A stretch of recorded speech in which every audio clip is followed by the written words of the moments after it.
When the defectors began their quest of corruption, the loyal aspects were forced to counteract them by cultivating positive consciousness and reforming those that had already been corrupted. One attempt to do so caused a conflict that reached a climax when one of these rebellious aspects organized an attack on the abode of the naturals.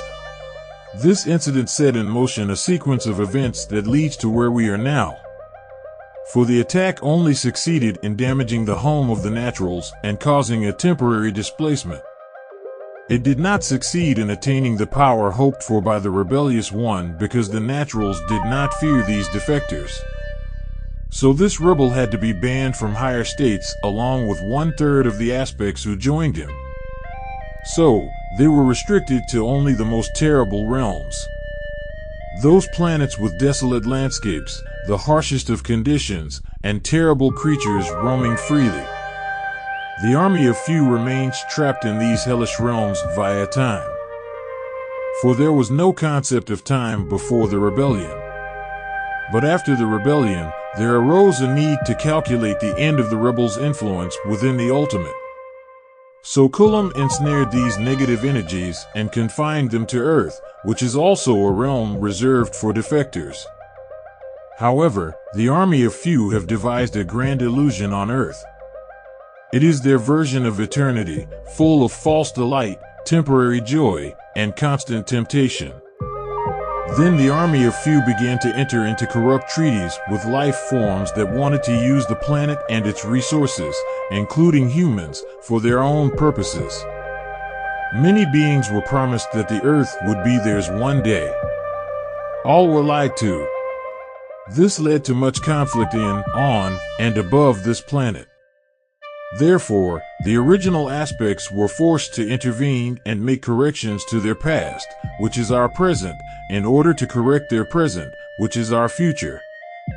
The advent of time introduced chronological order and is used as a means to organize conscious events within the ultimate, but it does not exist in any other state.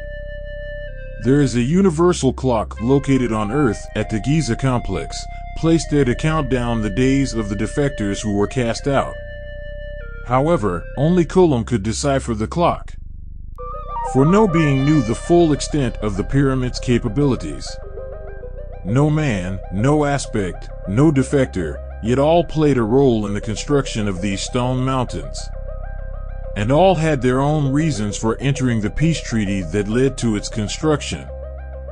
However, it was secretly Kulam's grand plan to create a multifunctional, multidimensional clock.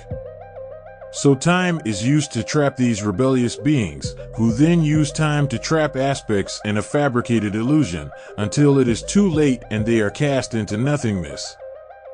The army of few exploited the seed of Kulam and let all kinds of graftations and hybridizations occur on the planet, to the point that it had to be destroyed and replenished several times. In the current cycle, the army of few is using captured aspects and non-humans to pose as the Earth's elite. This includes royalty, politicians, billionaires, celebrities, etc. Basically anyone in society who will generate much currency, which is then used to conceal the truth and distract the humans. These lost aspects are slaves to the army of few and are used and abused, then reused in different points in time to perpetuate their illusion, sinking ever deeper into a bottomless pit. This is the fate of aspects who are unable or unwilling to ascend past the depths and into the higher realms.